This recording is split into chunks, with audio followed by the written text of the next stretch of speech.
لبيك اللهم لبيك لبيك لا شريك لك لبيك إن الحمد والنعمة لك والملك لا شريك لك لبيك.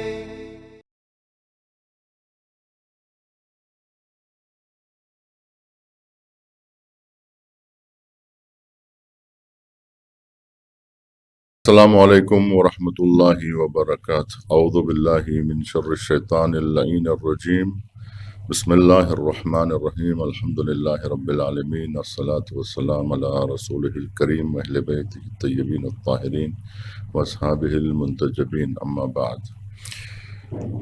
آج گفتگو کا عنوان ہے مقدمات حج۔ جو شخص حج کا ارادہ کرے، پہلا مرحلہ یہ ہے کہ وہ اپنی نیت کو خالص کرے۔ نیت کا خالص کرنا نہایت ہی ضروری ہے۔ پہلا جو مرحلہ ہے وہ نیت ہی ہے کہ انسان کی نیت کیا ہے حج پر جانے کی، وہ کیوں حج پر جانا چاہتا ہے، اور دعوت حق پر اس کی نیت کس قدر خالص ہے۔ اللہ سبحانہ و تعالیٰ کی جو دعوت ہے کہ اذن فی الناس بالحج، کہ لوگوں میں حج کا اعلان کر دیجئے، تو لوگ جو درجوق چلے آئیں گے تو کس شوق سے آئیں گے اور کس نیت سے آئیں گے، وہ بہت اہم ہے۔ جتنی انسان کی نیت ہوگی، اس سے پہلے بھی عرض کیا جا چکا ہے کہ اللہ سبحانہ و تعالیٰ کمیت کو نہیں دیکھتا، کیفیت کو دیکھتا ہے، یعنی عدد نہیں دیکھا جاتا کہ کتنے بار مثال کے طور پہ آپ نے حج کیا، کتنے بار آپ نے زیارات کی، کتنے بار آپ نے عمرہ کیا، یہ کتنے بار نہیں دیکھا جاتا ہے، بلکہ یہ دیکھا جاتا ہے کہ کس طرح آپ نے کیا۔ ایک بار حج کیا ہو لیکن خلوص نیت کے ساتھ، 1000 بار اگر کیا ہے بغیر خلوص کے، تو وہ 1000 بار کے حج پر وہ ایک حج غالب آ جائے گا۔ لہٰذا ہمیں یہ نہیں دیکھنا ہے کہ ہم کتنی بار حج پر گئے، کتنے بار ہم نے عمرہ کیا، بس بات یہ ہونی چاہیے کہ ہم نے کس طرح سے وہ عمرہ یا وہ حج بجا لایا، کس نیت سے بجا لایا، ہماری نیت کس قدر خالص تھی۔ یہ بہت ہی اہم ہے۔ لوگ حج کی نیت سے جاتے ہیں یا لوگوں سے کہتے ہیں کہ ہم حج پر جا رہے ہیں، لیکن وہاں جا کر اپنی شاپنگ میں لگے رہتے ہیں، یا پھر یہ کہ ہم آپس میں لڑائی جھگڑے میں لگے رہتے ہیں، اور جو ہے ایک دوسرے سے ملاقاتوں میں لگے رہتے ہیں۔ جو بھی ہے، یعنی جو نیت ہے، وہ نیت حج کی اگر ہے تو واقعاً اپنی نیت کو انسان خالص کرے اور حج کے اعمال پر توجہ دے۔ مقدمات حج میں پہلا مرحلہ یہی ہے کہ وہ انسان اپنی نیت کو خالص رکھے۔ چنانچہ مصباح الشریعہ کی روایت ہے کہ اذا اردت الحج فجرد قلبک للہ تعالی من کل شاغل، کہ اگر تم نے حج کا ارادہ کر لیا ہے تو اپنے قلب کو ہر چیز سے پاک کر لو۔ جیسے ہی حج کا ارادہ کرے، کیونکہ حج کہتے ہی قصد و ارادے کو ہے، لغت میں اس کا معنی یہ ہے، اور اصطلاح میں وہ مناسک حج ہیں جو انسان کعبۃ اللہ کے پاس جا کے بجا لاتا ہے۔ تو اپنے دل کو ہر برائی سے پاک کریں، ہر خیال سے پاک کریں، ہر چیز سے جو یاد خدا سے غافل کرتی ہے، ان تمام چیزوں سے اپنے آپ کو بچانا، یہ نیت حج کے لیے بہت ضروری ہے، یعنی خالصتاً لوجہ اللہ ہونا چاہیے۔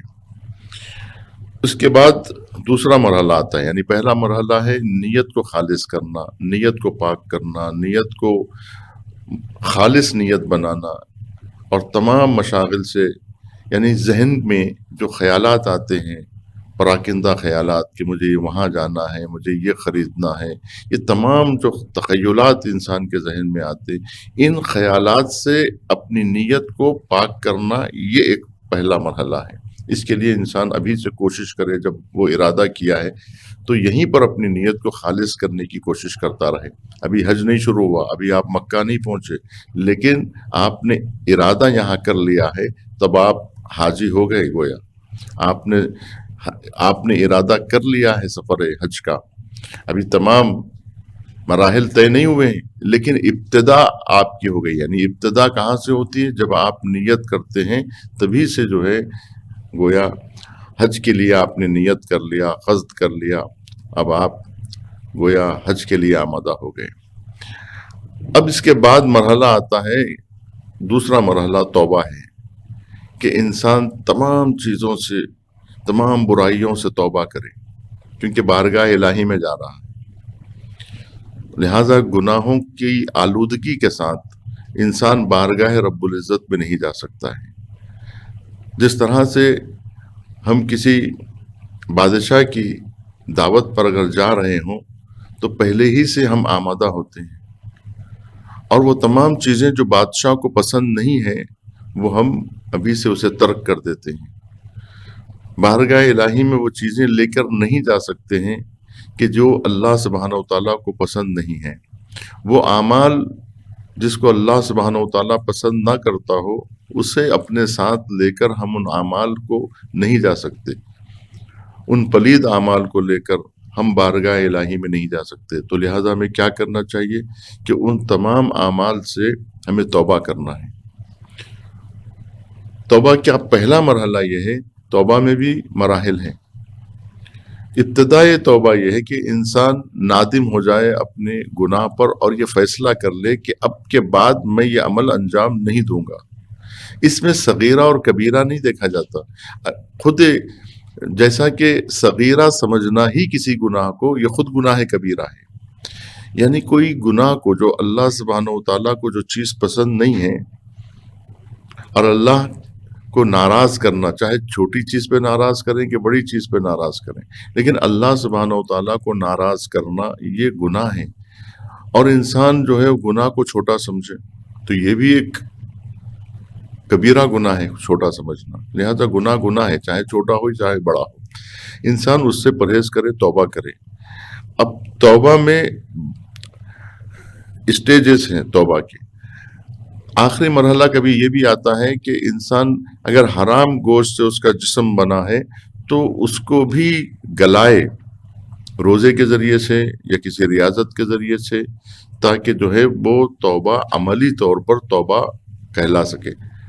اگر فرض کریے کسی کے کا ہم قرض باقی ہے تو یا تو ہم ادا کریں یا اسے راضی کریں۔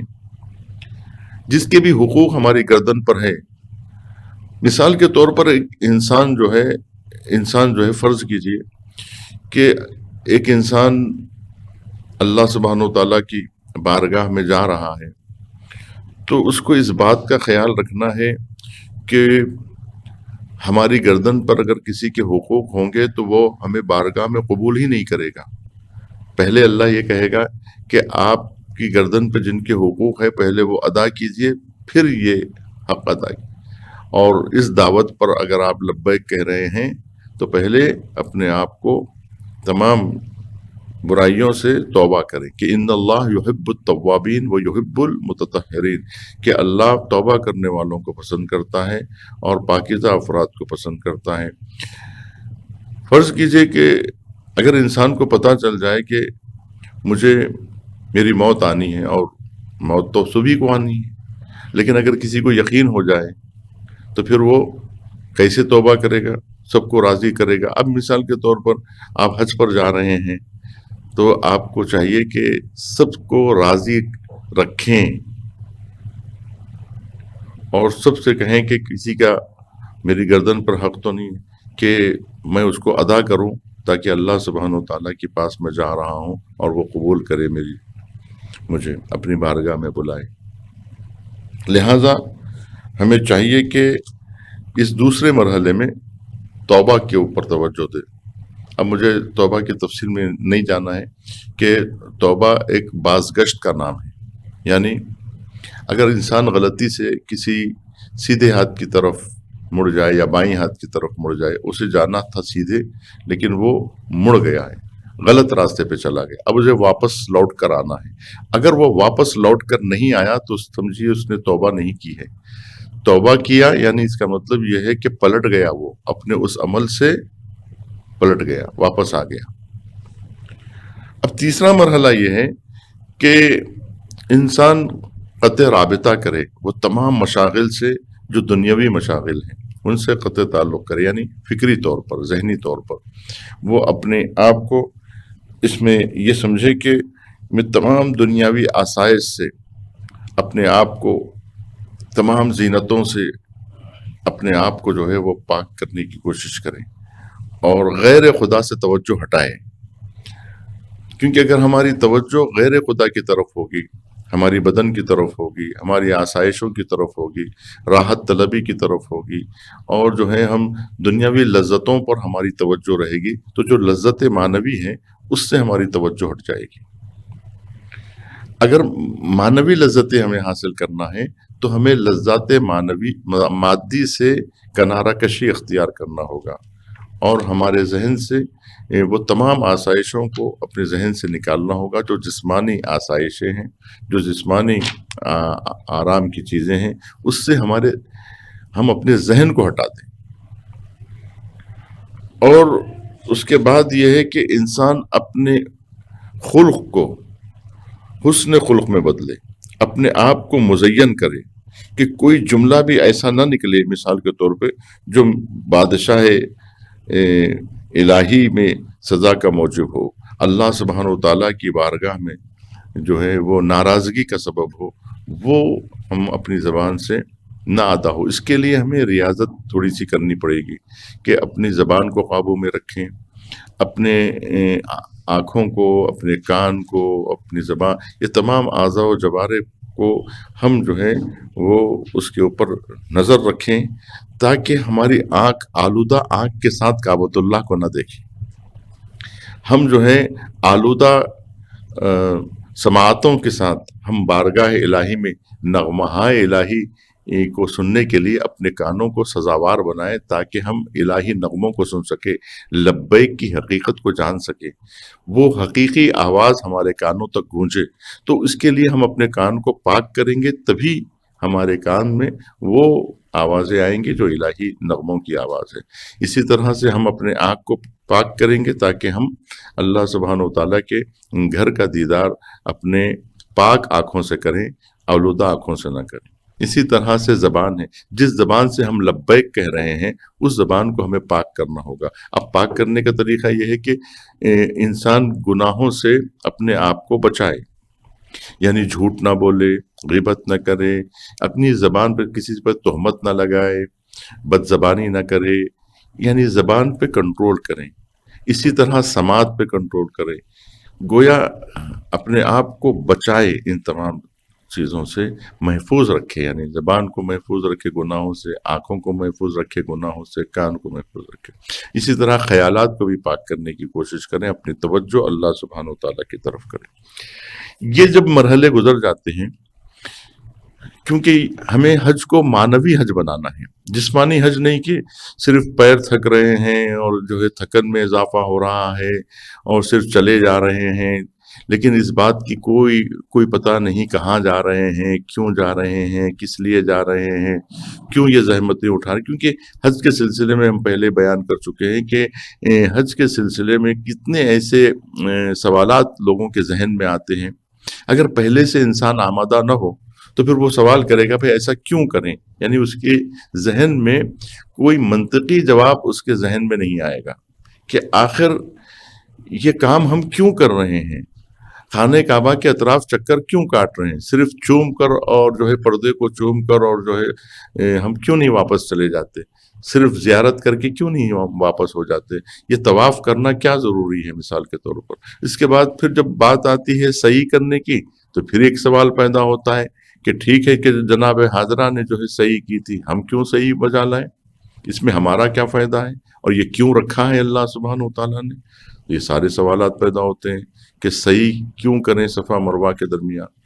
پھر بات آتی ہے میدان عرفات ہی میں قیام کیوں کریں۔ یہ ساری چیزیں جو ہے سوالات ہوتے ہیں۔ تو ان کے جوابات کا انسان کو جاننا نہایت ضروری ہے۔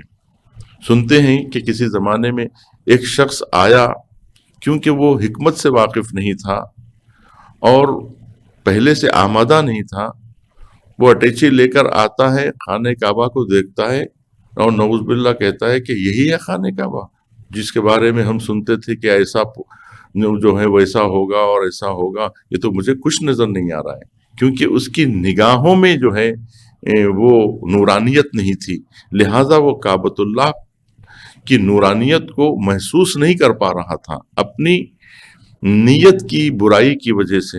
اور کہتے ہیں کہ وہ شخص آیا اور مومن آیا تھا، کافر بن کے لوٹا، احرام باندھ لیا اور کہنے لگا یہ ہے کعبہ، یہ ہے کعبہ، اسی کو کہتے ہیں کعبہ۔ ہاں، یہ کہہ کے جو ہے اس نے جو ہے لباس احرام اتار دیا، کوٹ پینٹ پہنا، اٹیچی لیا، واپس چلا گیا۔ تو ایسے بھی لوگ ہوتے ہیں جن کو وہاں پہنچ کر بھی توفیق نہیں ہوتی ہے حج کرنے کی اور عمرہ بجا لانے کی یا زیارت کعبۃ اللہ کی توفیق نہیں ہوتی۔ لہٰذا ہمیں نیت پر توجہ دینی ہے، اپنے اعمال پہ توجہ دینی ہے اور توبہ کرنا ہے اور اپنے آپ کو سنوارنا ہے۔ مثال کے طور پر آپ کسی بادشاہ کی دعوت پر جاتے ہیں تو نہا دھو کے جاتے ہیں، اور اگر موقع ملے تو بالوں کو سنوارتے ہیں، اپنے آپ کو آئینے میں دیکھتے ہیں۔ یہ سب چیزیں کرتے ہیں کہ بارگاہ اب جو بادشاہ کی ڈیوڑی پہ جانا ہے تو وہاں پر جو ہے الجھے ہوئے بالوں کے ساتھ نہ جائیں، اور جو ہے چہرے پہ کالی پوتی ہوئی نہ ہو، اور جو ہے انسان جو ہے صاف ستھرے چہرے کے ساتھ جائے۔ اسی طرح سے جب ہم کعبۃ اللہ میں داخل ہو رہے ہیں، اللہ کی بارگاہ میں جا رہے ہیں، تو وہاں پر اپنی جسم کا ہمیں خیال نہیں رکھنا ہے، اسی لیے ہمیں اپنا ظاہری چہرہ نہیں دیکھنا ہے آئینے میں، اور نہ ہی اپنے بالوں کو سنوارنا ہے، کیونکہ توجہ ہمیں اس بات پر دینی ہے کہ ہمیں اپنے اخلاق کو سنوارنا ہے، چہرے معنویت کو ہمیں سنوارنا ہے، اور ان زلفوں کو سنوارنا ہے جو معنویت کے سر کی زلفیں ہیں۔ وہ معنوی جو آنکھیں ہیں، ان معنوی آنکھوں میں نورانیت پیدا کرنا ہے، نہ صرف یہ ظاہری چہرے کے اوپر ہمیں توجہ نہیں دینی ہے۔ یہی وجہ ہے کہ وہ چیزیں جو احرام باندھنے کے بعد حرام ہوتی ہیں، ان میں خوشبو لگانا بھی ہے، ان میں زینت کرنا بھی ہے، سرما لگانا بھی ہے، بالوں میں تیل لگانا بھی ہے۔ یہ ساری چیزیں کیوں حرام قرار دی گئی ہیں؟ کہ ہماری توجہ جسم سے ہٹ کر روح کی طرف مبذول ہو جائے۔ زندگی بھر ہم جسم پر توجہ دیتے رہے اور جسم کو سنوارتے رہے، اپنے زلفوں کو سنوارتے رہے، لیکن حج پر آنے کے بعد ان زلفوں کو کٹا دینا ہے اور یہ سارے جو ہے بال نکال دینی ہیں۔ کیوں؟ اس لیے کہ یہ ہماری زینت دنیاوی کا سبب ہے۔ اب ہمیں اپنی اخروی، معنوی اور حقیقی حیات اور وہ باطنی جو چہرہ ہے ہمارا، اس باطنی چہرے کو نکھارنے کی ضرورت ہے۔ اب آئیے بات یہاں سے اب حج شروع ہوتا ہے تو میقات پہلا مقام، یعنی وہ چوکھٹ جہاں سے انسان داخل ہوتا ہے مکے کی سرزمین پر، حج کے ارادے سے آنے والے میقات پر پہنچتے ہیں۔ میقات وہ وعدہ گاہ ہے کہ جہاں سے انسان بارگاہ الہی میں داخل ہوتا ہے۔ اب انشاءاللہ احکام میں آئے گا کہ میقات مختلف ہیں۔ ایک مسجد شجرہ ایک میقات ہے، ذوالحلیفہ ایک جو ہے میقات ہے، اور جو ہے جحفہ ایک مقام ہے، اور جو ہے وادی عقیق ایک مقام ہے۔ یہ میقاتیں ہیں۔ میقات وہ مخصوص مقام کا نام ہے جہاں احرام باندھا جاتا ہے۔ میقات دراصل منزل مقصود کی وہ چوکھٹ ہے جہاں سے حاجی حرم الہی میں وارد ہوتا ہے۔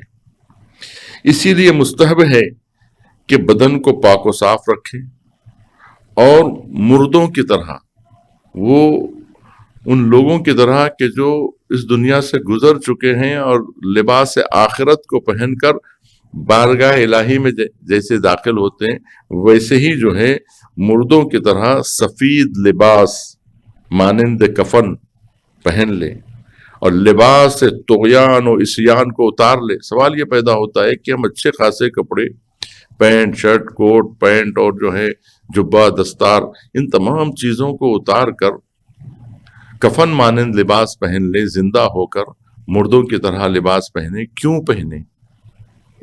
اور جو لباس ہے اسے اتارے کیوں اور ایک نیا لباس پہنے کیوں؟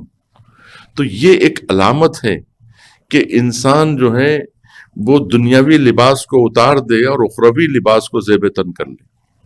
وہ لباس جس لباس میں ہم نے گناہ کیا ہے وہ لباس کو ہم اتار دیں. لباس عصیان، لباس طغیان، وہ لباس کے جس لباس سے گناہ ہوا ہے وہ لباس کو اتار دیں اور وہ لباس پہنے کہ جو پاکیزہ لباس، جو آخرت والا لباس ہے، وہ آخرت والا لباس پہن کر، تقوی کا لباس پہن کر اور تقوی کو زیب تن کر کے اپنی دیگر پاک و صاف ہو کر ہم میقات پر پہنچیں، اس وعدگاہ پہ پہنچیں، اس چوکھٹ پر پہنچے جہاں سے ہم داخل ہوں گے حرم الہی میں انشاءاللہ. اب کس طرح سے ہم داخل ہوتے ہیں اور داخل ہونے کے بعد مکے میں ہمیں کیا کرنا ہے، اس پر جو ہے ہم آگے کے مباحث میں گفتگو کریں گے. والسلام علیکم ورحمۃ اللہ وبرکاتہ.